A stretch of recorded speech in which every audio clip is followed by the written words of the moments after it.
Hello दोस्तों, नमस्कार, good morning. आपका स्वागत है आपके अपने चैनल बॉडी एग्जाम प्रिपरेशन में। और मैं आपका दोस्त हूं डीके सिंह।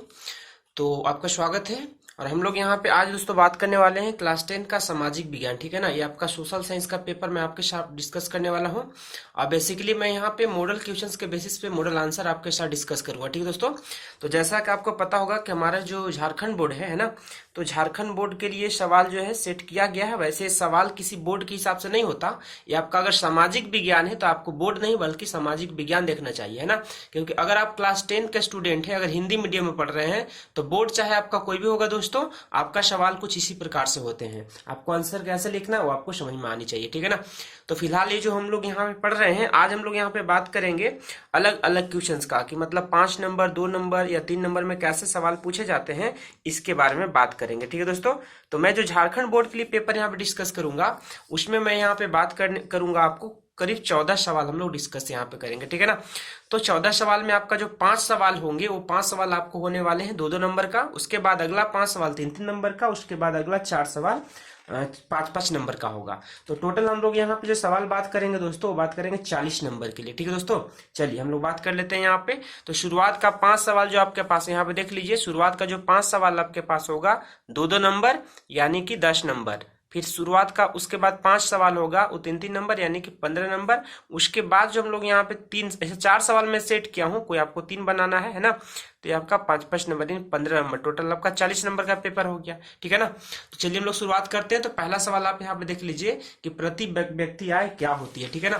तो इसका आंसर भी मैं आपके सामने दिखाते चला जाऊंगा। ठीक है, कि हम लोग क्वेश्चन यहाँ पे पढ़ रहे हैं तो उसका हम लोग आंसर भी देखते चलेंगे कि इसका आंसर आपको कितना लिखना है और आपको मार्क्स क्या मिलने वाला है। तो बेसिकली मैं यहाँ पे आपके साथ मॉडल आंसर यहाँ पे सेट कर रहा हूँ। ठीक है दोस्तों, और मैं शेयर कर रहा हूँ आपके साथ, अब ध्यान से देखते चलेंगे। तो पहला का आंसर जो है दोस्तों आपके पास यहाँ पे, पहला का मॉडल आंसर यहाँ पे ध्यान से देख लीजिएगा, यहाँ पे है ना। तो इसका देख लीजिए, देश की कुल आय में, है ना, देश की कुल आय में कुल जनसंख्या से जब भाग देते हैं ना, तो जो भागफल आता है उसे हम लोग क्या बोलते हैं, प्रति व्यक्ति आय के नाम से जानते हैं। ठीक दोस्तों, तो आपको बस इतना ही जवाब लिखना होगा। ठीक है ना। ये आपका देख क्वेश्चन नंबर 2 के लिए आपका इतना जवाब लिखना है यहाँ पे। ठीक है, उसको हम लोग क्या बोलेंगे, प्रति व्यक्ति आय बोलेंगे। ठीक है दोस्तों, उसके बाद आगे यहाँ पे देख लीजिए, दूसरा सवाल हम लोग यहाँ पे देख लेते हैं। दूसरा सवाल आपके पास यहाँ पे क्या है कि राष्ट्रवाद से आप क्या समझते हैं। पहला सवाल हो चुका है, दूसरा हमारे पास राष्ट्रवाद से आप क्या समझते हैं। हम लोग 2-2 नंबर का सवाल फिलहाल देख रहे हैं। ठीक है दोस्तों, तो राष्ट्रवाद का आपको परिभाषा कितना लिखना है, यहाँ पे देख लीजिए, राष्ट्रवाद से आप क्या समझते हैं। तो इसका आंसर देख लीजिए आप कि राष्ट्रवाद किसी राष्ट्र की सामूहिक पहचान है। ठीक है ना, राष्ट्रवाद किसी राष्ट्र की सामूहिक पहचान है और एक निश्चित भौगोलिक क्षेत्र में रहने वाली जनता जब स्वयं को एक समान संस्कृति, इतिहास, धार्मिक मान्यताओं आदि से जुड़ी हुई महसूस करती है, तो उसे हम लोग क्या बोल देंगे, राष्ट्रवाद के नाम से जान सकते हैं। ठीक दोस्तों, ये आपका सवाल नंबर 2 का आंसर हो गया कि राष्ट्रवाद अगर पूछा जाएगा तो आपको क्या जवाब लिखना है, इस प्रकार से आपको आंसर देनी चाहिए। ठीक है ना। चलिए क्वेश्चन नंबर 3 यहाँ पे देख लीजिए आपका कि सामाजिक विभाजन किस तरह से राजनीति को प्रभावित करते हैं। 2 उदाहरण हमें देना है। ठीक है ना, ये सामाजिक जो आपका विभाजन होता है वो किस प्रकार से राजनीति को है वो मतलब कह सकते हैं एक तरीका से प्रभावित कर सकता है। ठीक है ना। तो हम लोग इसका आंसर देखेंगे। ये आंसर आपका 2 नंबर में भी आ सकता है, 3 नंबर में भी आ सकता है। ठीक दोस्तों, तो हम लोग थोड़ा सा इसको डिटेल में हम लोग यहाँ पे देख लेते हैं कितना आंसर आपको लिखना है। ठीक है, तो तीसरा का आंसर यहाँ पे देखिए ध्यान से, यहाँ पे है ना। तो तीसरा का जो आंसर है दोस्तों यहाँ पे कि सामाजिक विभाजन निम्न प्रकार से राजनीति को प्रभावित करते हैं, जिसमें आप देख लिए पहला आपको क्या लिखना है यहाँ पे कि यह राजनीतिक दलों के बीच टकराव का कारण बनता है, क्योंकि प्रत्येक राजनीतिक दल का झुकाव एक विशेष सामाजिक वर्ग की तरफ होता है। ठीक है ना। उसके बाद दूसरा लिख सकते हैं आप यहाँ पे कि यह समाज में भेदभाव की भावना को प्रोत्साहन देता है, बढ़ावा देता है, जिससे कि राष्ट्रीय एकता एवं अखंडता को खतरा पहुंच सकती है, और यह राजनीतिक अस्थिरता को भी बढ़ावा देता है, अस्थिर हो जाएगा। ठीक है ना, मतलब इनस्टेबिलिटी। ठीक है, उसके बाद यहाँ पे देख लीजिए उदाहरण के आपके पास यहाँ पे एक हमारे पास जगह है यूगोस्लाविया, है ना। यहाँ पे धार्मिक और जातीय, है ना, यहाँ पे क्या होता है, धार्मिक और जातीय आधार पर राजनीतिक होड़ में यूगोस्लाविया कई भागों में विभाजित हो चुका है। ठीक है दोस्तों, इसका आंसर हो गया यहाँ पे पहला। दूसरा उदाहरण देख लीजिए आपका उत्तरी आयरलैंड का है। ठीक है, दूसरा उदाहरण कहाँ का है, उत्तरी आयरलैंड का उदाहरण।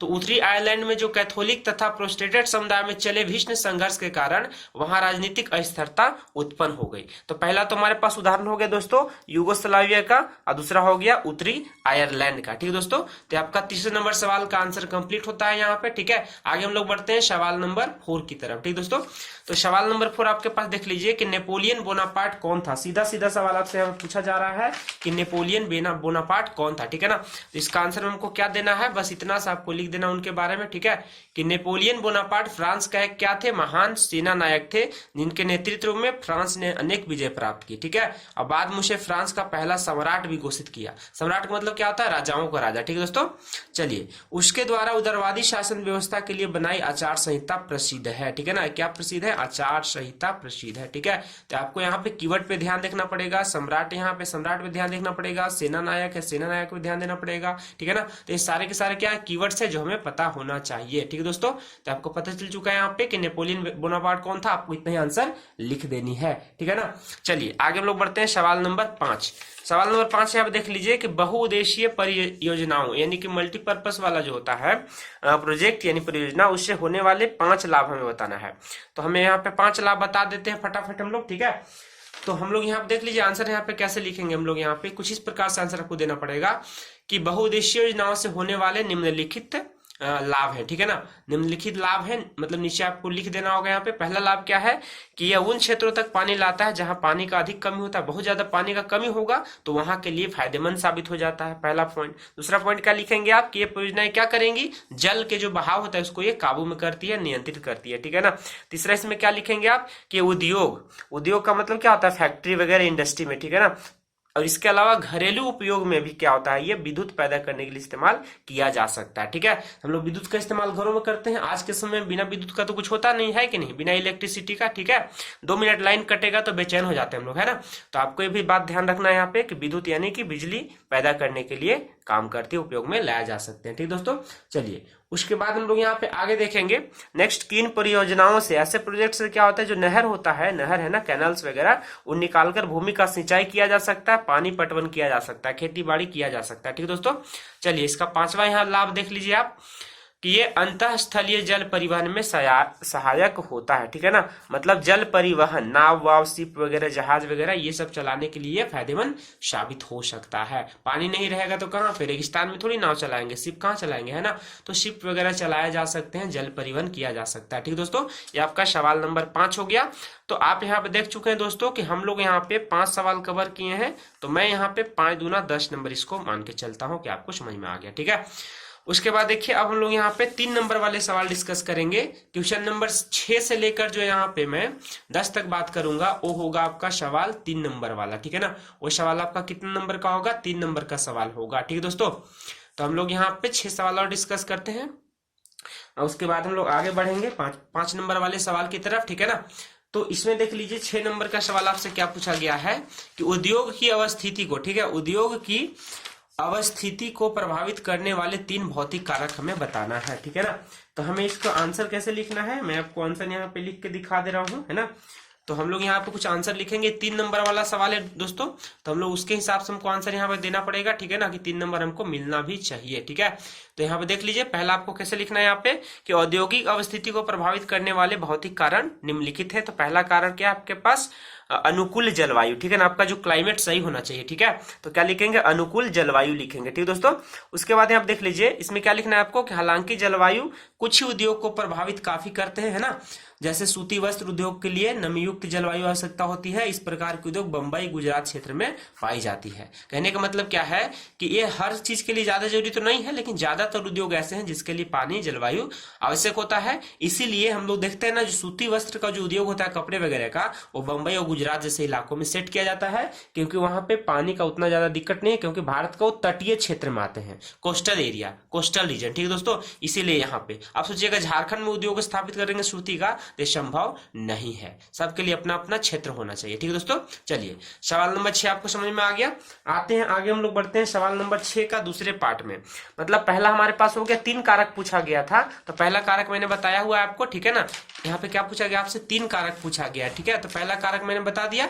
दूसरा कारक आपको यहाँ पे देखनी है, तो दूसरा कारक देखिएगा सस्ती विद्युत, मतलब आपका जो बिजली है वो बहुत सस्ता में उपलब्ध हो जाना चाहिए। ठीक है दोस्तों, तब आपको फायदा होगा, नहीं तो महंगा बिजली का बिल ही ज्यादा आ जाएगा तो क्या फायदा होगा। ठीक है, तो दूसरा यहाँ पे क्या लिखना है आपको, सस्ती विद्युत कम दाम में। तो कम दर पर अगर विद्युत की उपलब्धता होगी यहाँ पे ना, तो ये क्या करेगा, वहां पे उद्योग जो है आकर्षित होंगे, लोग वहां पे फैक्ट्री लगाने के लिए तैयार हो जाएंगे, सस्ता मटेरियल मिलने पे, सस्ता उद्योग मिलने पे। ठीक है ना, तो इसके बिना क्या होता है कि संचालन असंभव हो जाएगा। अगर मान लीजिए बिजली नहीं रहेगा, तो बिजली के बिना तो, लाइट के बिना तो आजकल कुछ भी नहीं होता है, तो इसका संचालन असंभव हो जाएगा। तो कुल मिलाकर आप यहाँ पे ऐसा आंसर लिख सकते हैं। अगर सस्ता विद्युत होगा तो वहां पे जो बड़े बड़े उद्योगपति हैं, है ना, इंडस्ट्रियलिस्ट हैं, वो भी क्या करेंगे, अपना वहां पे उद्योग लगाने के लिए जो है दिलचस्पी रखेंगे, इंटरेस्ट रखेंगे। ठीक है दोस्तों, चलिए तीसरा यहाँ पे कारक क्या है, जल आपूर्ति, मतलब वहां से जल आपूर्ति आपको होना चाहिए बढ़िया तरीका से। ठीक है, मतलब बढ़िया तरीका से पानी वगैरह समय पे मिलना चाहिए। पानी अगर नहीं रहेगा तो बिना पानी का तो हो नहीं सकता। ठीक है ना,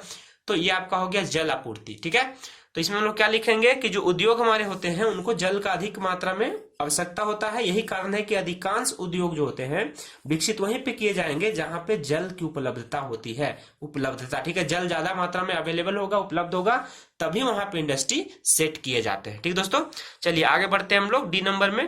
तो और क्या है, कच्चा माल। और क्या हमारे पास, कच्चा माल, रॉ मटेरियल्स। ठीक है, तो बिना कच्चा माल के जो हमारे पास कोई भी उद्योग को सुचारू सही तरीका से, सुचारू रूप मतलब सही तरीका से संचालित नहीं किया जा सकता है, इसीलिए कच्चा माल भी सही मात्रा में उपलब्ध होना चाहिए। ठीक है दोस्तों, तो यहाँ पे आपको इस तरीका से लिख देना है। 3 नंबर आपको मिलेगा, 3 पॉइंट, मैंने 4 पॉइंट है बता दिया, आप 3-4 पॉइंट लिख दीजिए, कोई दिक्कत नहीं है। ठीक है ना, आप चाहे तो छोटा छोटा कर सकते हैं थोड़ा, है ना, तो मैं ऐसा इसलिए लिख रहा हूं ताकि आपको 2 नंबर की जगह 3 नंबर या 3 नंबर कभी जब 5 नंबर में पूछ दिया जाए तो भी आपका आंसर कुछ छोटा नहीं होना चाहिए, एकदम प्रॉपर होना चाहिए। ठीक है, चलिए सवाल नंबर 7 में बढ़ते हैं हम लोग यहाँ पे कि बेल्जियम में सत्ता की साझेदारी की व्यवस्था की चर्चा करना है। ठीक है ना, तो हम लोग यहाँ पे बेल्जियम के बारे में बात कर लेते हैं दोस्तों। ठीक है, तो बेल्जियम के बारे में देख लीजिए हम लोग क्या क्या देखने वाले हैं। देखिए यहाँ पे बेल्जियम के लिए मैंने आंसर यहाँ पे लिखा हुआ है। ठीक है, तो आपको यहाँ पे समझाना पड़ेगा कि बेल्जियम के सत्ता की जो साझेदारी है ना, सत्ता है ना, पावर शेयरिंग का, उसकी खास व्यवस्था क्या क्या हम लोग यहाँ पे देख लेते हैं। ठीक है, तो पहला यहाँ पे पॉइंट यहाँ पे देखेंगे आप, तो पहला पॉइंट आपके पास क्या है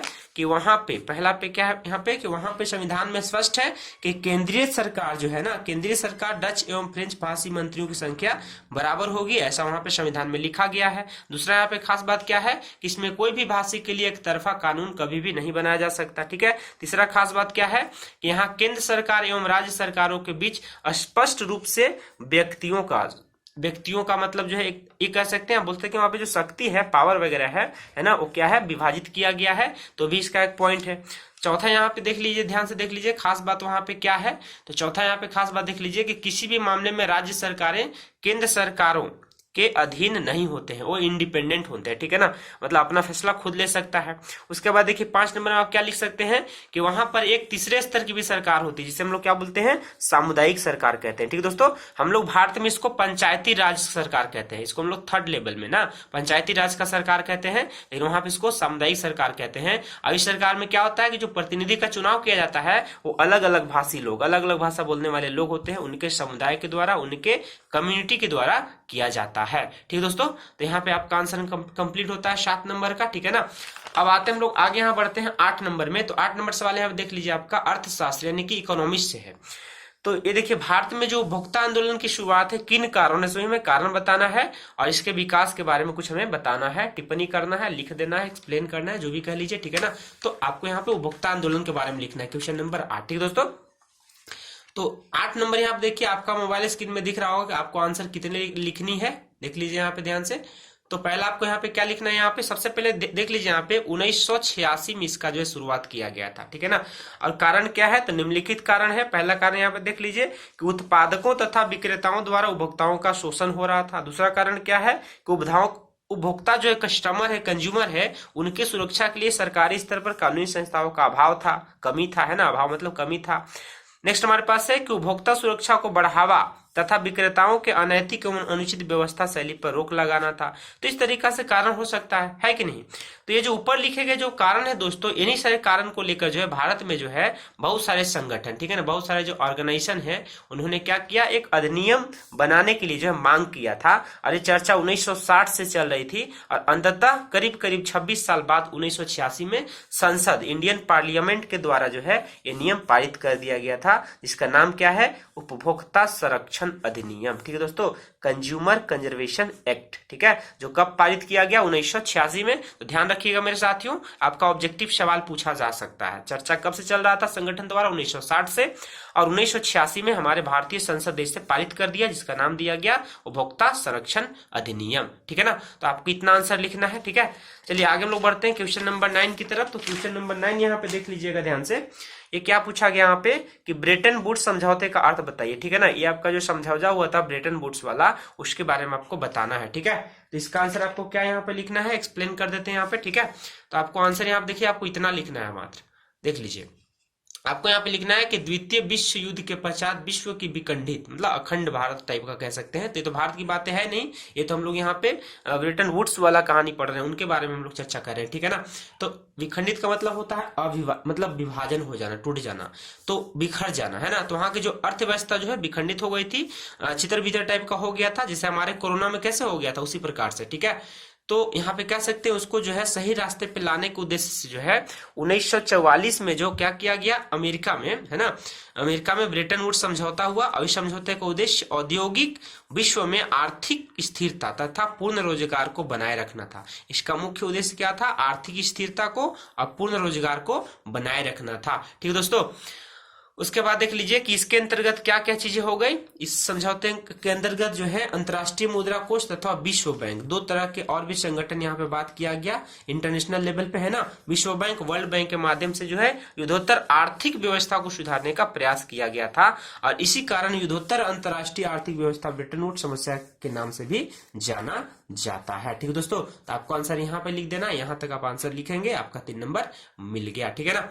चलिए आगे बढ़ते हम लोग क्वेश्चन नंबर 10 की तरफ। तो क्वेश्चन नंबर 10 आपके पास यहाँ पे है, वियतनाम में उपनिवेशवाद विरोधी भावनाओं के विकास में आर्थिक संगठनों की क्या भूमिका थी, ठीक है ना। ये आपको आंसर लिखना है यहाँ पे। तो हम लोग यहाँ पे 10 नंबर का आंसर लिखेंगे। सवाल यहाँ पे 10 नंबर देख लीजिए, वियतनाम के बारे में है, ठीक है ना। तो हम लोग यहाँ पे ध्यान से देख लेते हैं, इसका आंसर हम लोग लिखेंगे यहाँ पे, ठीक है। और आंसर मैंने पहले से आपके लिए बना रखा हुआ है, बस आपके साथ शेयर कर रहा हूँ कि आपको मॉडल आंसर कितना लिखना है, ताकि पूरा मार्क्स आपको मिल जाए, ठीक है दोस्तों।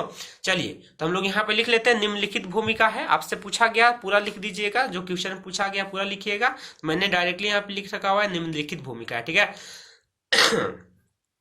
तो पहला यहाँ पे देख लीजिए, आपके पास यहाँ पे क्या है कि फ्रांस वियतनाम पर न सिर्फ राजनीतिक बल्कि सांस्कृतिक आधिपत्य भी जमाना चाहता था। इसी उद्देश्य से उसने वियतनाम को ईसाई धर्म का प्रचार काफी जोर शोर से किया हुआ है, इस प्रकार से आप लिख सकते हैं। उसके बाद यहाँ पे आप क्या लिखेंगे कि अनेक धार्मिक संगठनों ने, है ना, अनेक धार्मिक जो है हमारे पास संगठन होते हैं, है ना, उन्होंने क्या किया कि फ्रांस के इस प्रयास के विरोध में सशक्त आंदोलन को शुरुआत किया, प्रारंभ कर दिया। नेक्स्ट हमारे पास क्या है यहाँ पे, यह सशक्त आंदोलन ने पश्चिमी शक्तियों के प्रभाव तथा उपस्थिति के खिलाफ जागृति फैलाने का, है ना, अवेयरनेस फैलाने का जो प्रयास किया, काम किया, ठीक है। उसके बाद यहाँ पे देखिए लास्ट पॉइंट आपको यहाँ पे क्या लिख देना है कि वियतनाम में ईसाई, है ना, क्रिश्चियनिटी जो रिलीजन होता है, ईसाई धर्म, है ना, तो ईसाई धर्म के प्रसार को उपनिवेशवाद को मजबूत करने के साधन के रूप में भी देखा गया था, ठीक है दोस्तों। तो आप यहाँ पे इस तरीका से लिख सकते हैं। तो कुल मिलाकर यहाँ पे सवाल नंबर 10 आपका कंप्लीट हो जाता है, ठीक है दोस्तों।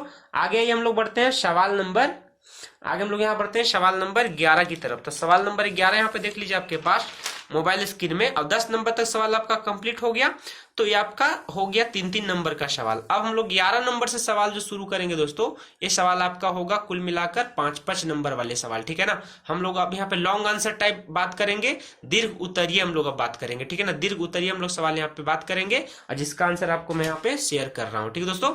ये आपके मॉडल क्वेश्चन है जो आने के संबंध में बहुत ज्यादा है बोर्ड एग्जाम में, और उनसे संबंधित मैंने यहाँ पे आंसर भी आपके लिए लाया हूँ, ठीक है दोस्तों।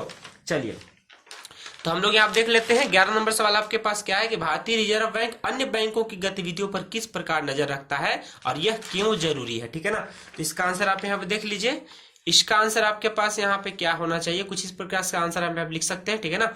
तो आपको क्या लिखना है यहाँ पे कि भारतीय रिजर्व बैंक जो होते हैं अन्य बैंकों की गतिविधियां, है ना, उनके जो एक्टिविटी है उस पे निम्न प्रकार से जो है निम्नलिखित प्रकार से नजर रखता है। पहला क्या है कि देश की मौद्रिक नीति का निर्माण करना रिजर्व बैंक के द्वारा ही होता है। दूसरा क्या है कि प्रत्येक व्यावसायिक बैंक यानी जो कमर्शियल बैंक होते हैं, है ना, उनका एक निश्चित अनुपात में नकदी रिजर्व भारतीय बैंक में रखनी पड़ती है, रिजर्व करके नगद कैश रखना पड़ता है, ठीक है।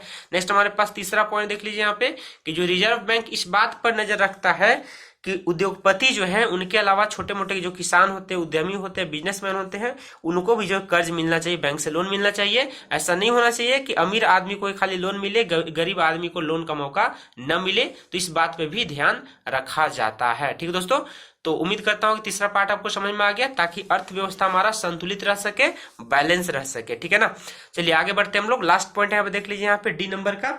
तो डी नंबर में देख लीजिए कि जो रिजर्व बैंक है वो बहुत कुछ निर्धारित करती है, जैसे कि ब्याज दर कितना होना चाहिए, बैंक दर कितना होना चाहिए, नगद रिजर्व का अनुपात यानी सीसीआर कितना होना, सॉरी सीआरआर कितना होना चाहिए, कैश रिजर्व रेशियो। ठीक है ना, कैश रिजर्व रेशियो कितना होना चाहिए। ठीक है, उसके बाद रेपो रेट कितना होना चाहिए। तो सारे बैंकिंग का टर्म है जो हमें समझ में आनी चाहिए। ठीक है दोस्तों, तो आपको इस प्रकार से आंसर लिखना है कि इस प्रकार से जो है ये आपका नजर रख सकता है ना, इस प्रकार से नजर रख सकता है। ठीक है, तो यहाँ पे आंसर आपका कंप्लीट हो गया।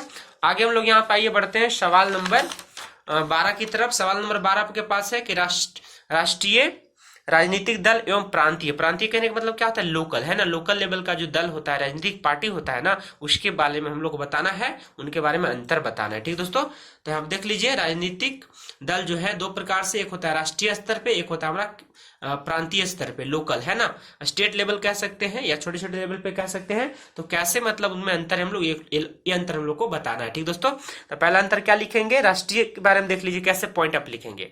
तो पहले आपको राष्ट्रीय राजनीतिक दल के बारे में लिख लेना है। तो पहला पॉइंट क्या है, इनका विस्तार पूरे देश में होता है, ये देशव्यापी मुद्दों पर राजनीति करते हैं। इनका तीसरा पॉइंट देख लीजिए, 4 राज्यों में विधानसभा में चुनाव में करीब 6% कम से कम 6% इनका जो है बहुमत होना चाहिए, है ना। तो इनको हम लोग राष्ट्रीय राजनीतिक दल के रूप में हम लोग देखते हैं। ठीक है, इस तरीका से आपका तीसरा पॉइंट हो गया। ठीक है, उसके बाद देखिए तीसरा पॉइंट, इसके भी पहला दूसरा तीसरा पॉइंट यहाँ पे देख लीजिए। पहले इनका विस्तार एक या कुछ राज्यों तक सीमित होता है, यह स्थानीय मुद्दों पर जो है रुचि रखते हैं, इनको देशव्यापी मुद्दों पर कोई इंटरेस्ट नहीं होता। ठीक है, ये क्या करते हैं, किसी राज्य में विधानसभा चुनाव में कुल वोट का 6%, ये हमारा हो गया पूरा। ये जो हम लोग बात करते हैं यहाँ पे विधानसभा, तो चार राज्यों का हो गया, कम से कम 4 राज्यों में, ये हो गया। किसी एक राज्य में भी अगर रहेगा तो काम चल जाएगा। ठीक है ना, तो इस पे जो है करते हैं, इसको हम लोग क्या बोलते हैं कि ये राजनीतिक मान्यता दिया जाता है प्रांतीय दल के रूप में, है ना।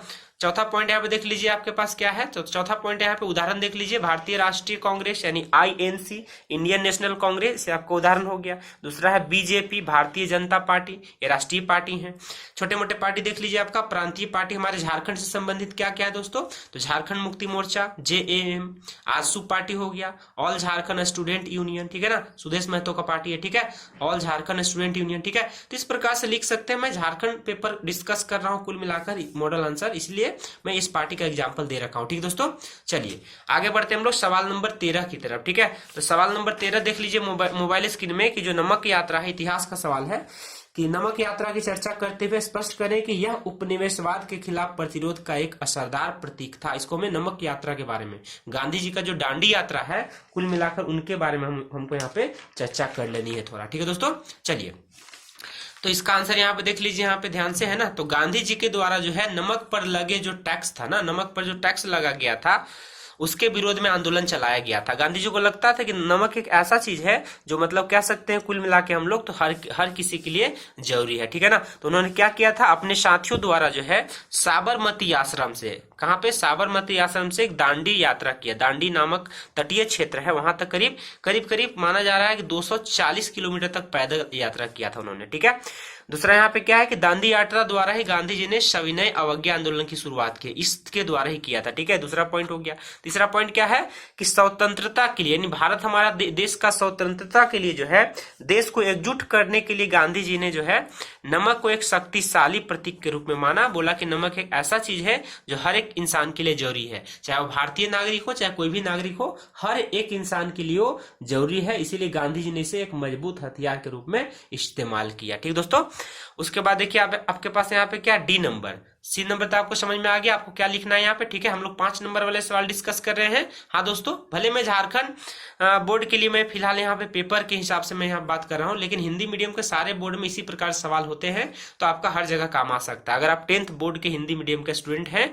तो सोशल साइंस के पेपर में आंसर इस तरीका से लिख सकते हैं, अगर आपका मीडियम हिंदी मीडियम होगा तो। ठीक दोस्तों, चलिए डी नंबर यहाँ पे देख लीजिए। हालांकि नमक आंदोलन का मुख्य उद्देश्य क्या था, नमक कानून का उल्लंघन करना था, लेकिन इस आंदोलन ने अंग्रेजों के खिलाफ भारतीयों में राष्ट्रीय विरोध की भावना को भी जन्म दे दिया। तो यहीं से हम लोग जो है आजादी का लड़ाई का भी मन में ठान लिया। ठीक दोस्तों, तो उम्मीद करता है कि आपको यहाँ पे 13 नंबर तक सवाल आपको समझ में आ चुका होगा। ठीक दोस्तों, आइए हम लोग इस मॉडल पेपर्स का इस वीडियो का आखिरी सवाल 14 नंबर सवाल कि जो हमारे पास बहुउद्देशीय योजना होते हैं उनकी हानियां हमको यहाँ पे बताना है, या कह सकते हैं कि बहुउद्देशीय योजना उनके विवाद का विषय क्यों बना हुआ है, इसके बारे में हम लोग को यहाँ पे बात कर लेना है। ठीक दोस्तों, सवाल नंबर 14। ठीक है, तो 14 नंबर हम लोग सवाल यहाँ पे फटाफट देख लेते हैं।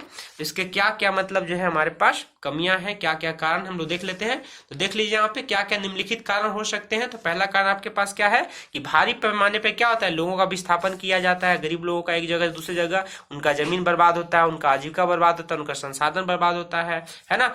इस तरीका से लिख सकते हैं।